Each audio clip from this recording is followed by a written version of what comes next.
مصطفیٰ کریم صلی اللہ علیہ وسلم ایک دن اپنے حجرہ اقدس سے نکلے مسجد نبوی کی طرف، تو آپ کے دائیں صدیق اکبر تھے، بائیں فاروق اعظم تھے، حضور درمیان میں تھے۔ دونوں بازو حضور علیہ السلام نے، ایک بازو صدیق اکبر کے کندھے پہ رکھا ہوا تھا اور ایک بازو جو ہے وہ فاروق اعظم کے کندھے پہ رکھا ہوا تھا۔ صحابہ دیکھ رہے تھے، بڑی طبیعت خوش ہوئی۔ صحابہ وہ صحابہ ہیں جن کی ہر صبح و عید ہوتی تھی۔ صحابہ وہ صحابہ ہیں جن کی ہر صبح و عید ہوتی تھی۔ خدا کا قرب حاصل تھا، مصطفیٰ کی دید ہوتی تھی۔ بڑے خوش ہوئے دیکھ کے، عرض کرنے لگے یا رسول اللہ بڑے سونے لگ رہے ہو۔ فرمایا سونے لگ رہے ہیں؟ فرمایا قیامت کے دن جب حشر بپا ہوگا تو پہلے میری قبر کھلے گی، پھر ابو بکر کی کھلے گی، پھر عمر کی کھلے گی، اور اسی عالم میں حشر کے میدان میں آؤں گا۔ صدیق اکبر رضی اللہ تعالیٰ عنہ کو ہر مقام پہ مصطفیٰ کریم صلی اللہ علیہ وسلم نے پہلا نمبر عطا فرمایا ہے۔ پہلا نمبر۔ ابو بکر کا معنی یہ ہے پہلے آنے والا، پہل کرنے والا۔ آپ کہاں کہاں پہلے ہیں سنیے۔ ایمان لانے میں سب سے پہلے، کلمہ پڑھنے میں پہلا مومن ابو بکر، پہلا نمازی، پہلا قاری۔ حضور حج کے لیے روانہ ہوئے تو پہلا امیر حج بھی ابو بکر ہے۔ حضور جہاد کے لیے نکلے تو پہلا مجاہد ابو بکر۔ حضور ہجرت کے لیے نکلے تو پہلا مہاجر ابو بکر۔ حضور تبلیغ کے لیے نکلے تو پہلا مبلغ ابو بکر۔ حضور تقریر کے لیے نکلے تو ساتھ پہلا مقرر ابو بکر۔ حضور دعوت کے لیے نکلے تو پہلا دائی ابو بکر۔ حضور مفسر بن کے نکلے تو پہلے تفسیر ابو بکر۔ حضور ارشاد کے لیے نکلے تو پہلا کائنات کو جو دیا مرشد ابو بکر۔ حضور خلافت کا نظام دے کے گئے، پہلا خلیفہ ابو بکر۔ حضور مزار میں گئے تو ساتھ پہلے جانے والا ابو بکر۔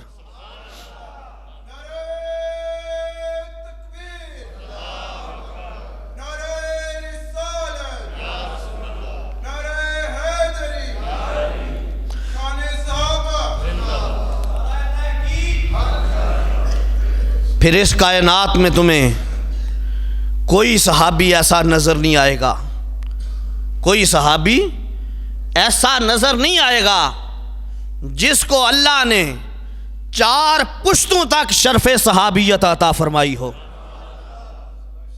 صدیق اکبر وہ صحابی رسول ہیں جن کے ماں باپ بھی صحابی رسول ہیں، خود بھی صحابی رسول ہیں، اولاد بھی صحابی رسول ہے، اور پوترے اور دوترے بھی صحابی رسول ہیں۔ اس دھرتی پہ کائنات کی صحابیت نبوت کے بعد سب سے بڑا منصب ہے، اور اس منصب کی کثرت ابو بکر کے گھر میں ہے۔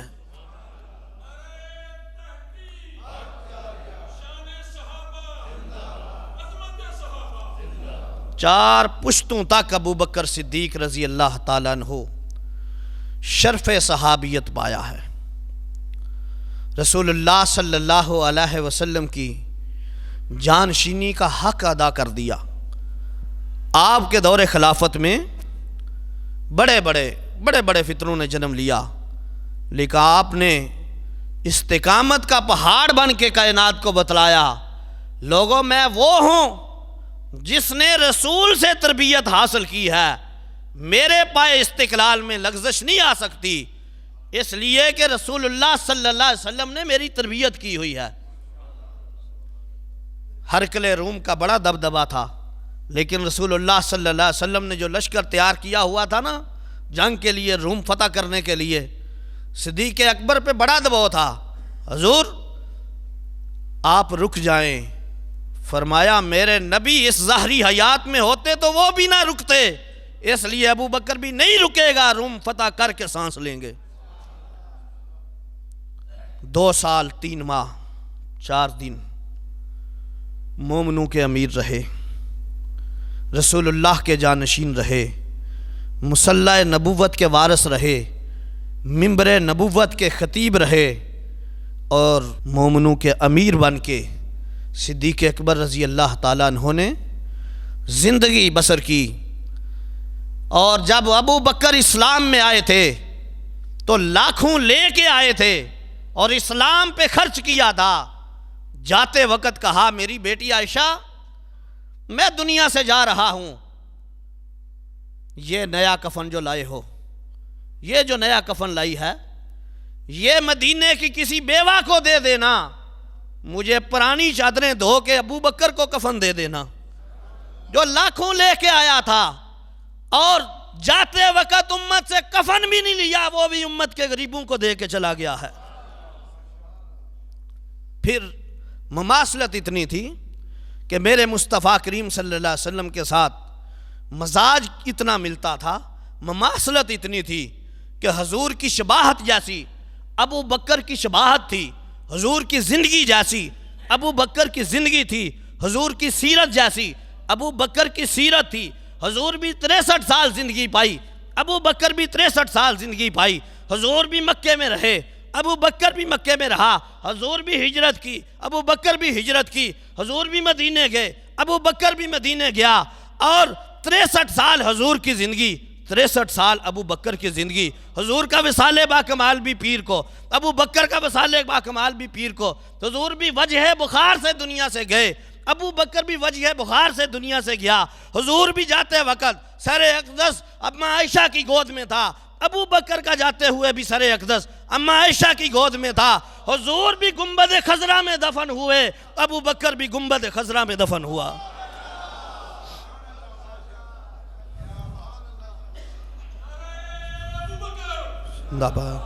تاجدار صداقت، تاجدار صداقت، تاجدار صداقت۔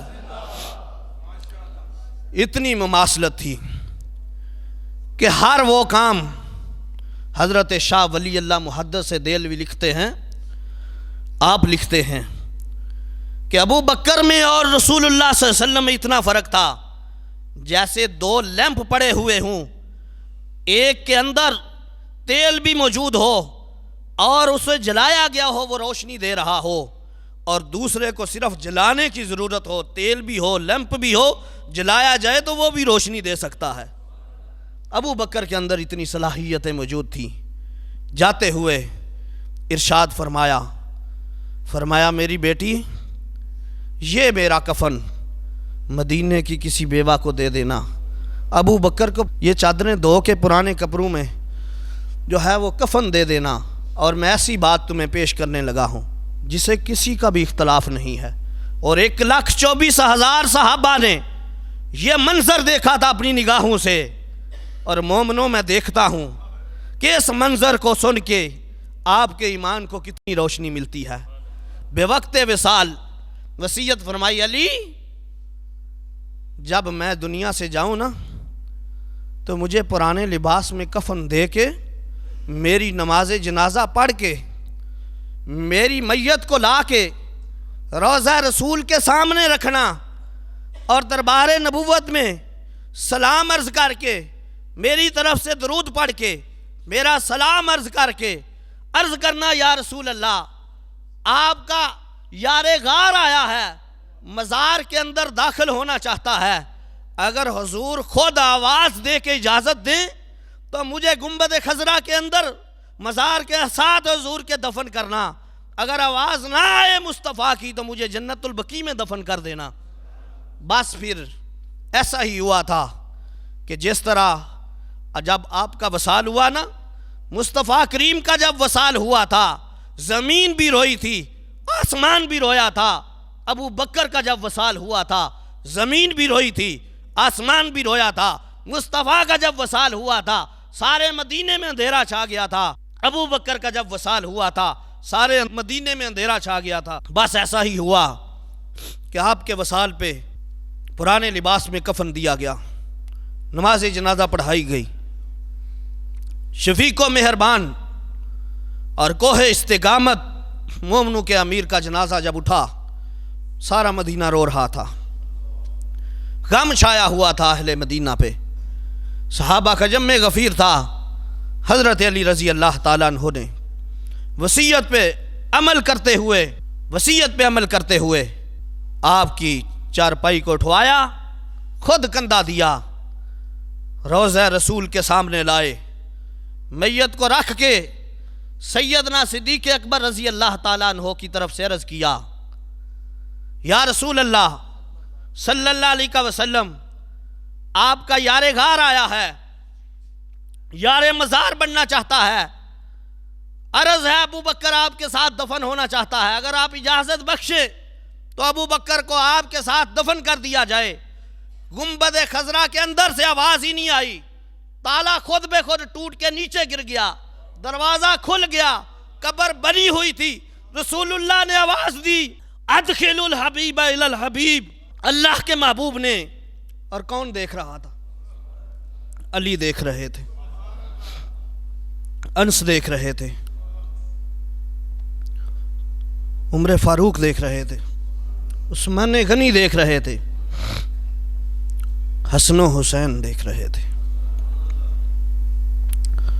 چارپائی کو روضہ رسول کے سامنے رکھ کے عرض کیا گیا، یا رسول اللہ صلی اللہ علیہ وسلم، آپ کا یار غار آیا ہے، قبر خود بنی ہوئی نکلی تھی، تالا ٹوٹ کے گر گیا تھا، دروازہ کھلا تھا، آواز آئی تھی، ادخل الحبیب الی الحبیب، یار کو یار کے ساتھ دفن کر دو، اوصل الحبیب الی الحبیب، حبیب کو حبیب سے ملا دو۔ میرے صاحبو، جسے مصطفیٰ حبیب کہے، جسے مصطفیٰ شک ہوئے تے چل مدینے، شک ہوئے تے چل مدینے، ویکھ لے جوڑ مزاراں دا، بن یار نبی دیاں یاراں دا۔ میرے مصطفیٰ کریم نے آج بھی ابو بکر کو پہلو میں لٹایا ہوا ہے، پہلو میں لٹایا ہوا ہے۔ اور ابو بکر تو وہ شخص ہے، اللہ کے محبوب علیہ السلام ارشاد فرمانے لگے، سیرت کی ساری کتابوں نے حدیث لکھی ہے، فرمایا میرے امتیوں، جو نمازی ہوگا، جنت کے 8 دروازے ہیں۔ کتنے دروازے ہیں؟ 8 دروازے ہیں۔ جو نمازی ہوگا اسے باب السلام سے آواز آئے گی، جنت کے دروازے سے آواز آئے گی، آ مجھ سے جنت میں داخل ہو جا۔ روزہ دار کو باب الریان سے آواز آئے گی، آ مجھ سے گزر کے جنت میں داخل ہو جا۔ جنت کے کسی نہ کسی دروازے سے مومن کو آواز پڑے گی۔ صدیق اکبر عرض کرتے ہیں، یا رسول اللہ صلی اللہ علیہ وسلم، آپ کی امت میں کوئی ایسا خوش نصیب ہے جسے جنت کے 8 دروازوں سے آواز آئے، کیا مجھ سے جنت میں داخل ہو جا؟ مصطفیٰ مسکرا اٹھے، فرمایا نعم انت منہم یا ابا بکر۔ محبت سے ذرا، محبت سے، انت منہم یا ابا بکر، ابو بکر تو وہ خوش نصیب ہے جسے جنت کے 8 دروازے آواز دیں گے، ابو بکر مجھ سے جنت میں داخل ہو جاؤ۔ حضرت شیخ مجدد الفسانی احمد فروق سرہندی رحمۃ اللہ تعالی علیہ، آپ جانتے ہیں کون ہیں؟ سلسلہ نقشبندیہ کے برے صغیر کے پیشوا ہیں۔ یہ وہ شخصیت ہیں جن کے بارے میں رسول اللہ صلی اللہ علیہ وسلم نے ارشاد فرمایا تھا کہ ہندوستان میں، ہند میں میرے دین کو بدل دیا جائے گا، اور اللہ میری امت میں ایک ایسا بندہ پیدا کرے گا، اسم ہو اسمی، جس کا نام احمد ہوگا، میرا نام بھی احمد ہے۔ وہ 2 جابر بادشاہوں سے ٹکر لے گا اور میرے دین کی تجدید کرے گا۔ مجدد الفسانی ہے جنہوں نے دین اکبری کو ختم کر کے دین مصطفیٰ کو نافذ کیا۔ آپ نے لکھا ہے، مکتوبات شریف کے اندر لکھتے ہیں، آپ فرماتے ہیں اللہ نے جب انسانیت کو بنایا نا، تو جہاں جہاں سے اس کی مٹی لے کے خمیر بنایا گیا تھا، مرنے والا دنیا کے جس کونے میں بھی ہو وہ وہیں پہنچے گا جہاں سے اس کا خمیر لیا گیا تھا۔ آپ فرماتے ہیں میں قربان جاؤں ابو بکر پہ، ابو بکر کے مقدر پہ میں قربان جاؤں۔ مجدد الفسانی لکھتے ہیں مکتوبات شریف میں، قربان جاؤں ابو بکر کے مقدر پہ کہ جہاں سے مصطفیٰ کریم کے بطن اطہر کا خمیر لیا، ساتھ ہی سے ابو بکر کے بطن کا خمیر لے لیا۔ جہاں مصطفیٰ کو دفن کیا گیا وہیں صدیق و فاروق کو دفن کر دیا گیا۔ آج بھی وہ پہلو میں سوئے ہوئے ہیں۔ آپ کی زندگی مشعل راہ ہے، ایک روشن زندگی ہے، ایک کردار ہے، ایک ماڈل ہے، ایک نمونہ ہے۔ جہاں ہم اپنے معاشرے کے قائدین کے تہوار مناتے ہیں، مومنوں کا حقیقی تہوار جو ہے وہ خلیفہ اول کا وصال بھی ہے۔ 22 جمادی الثانی عقیدت سے منایا کریں۔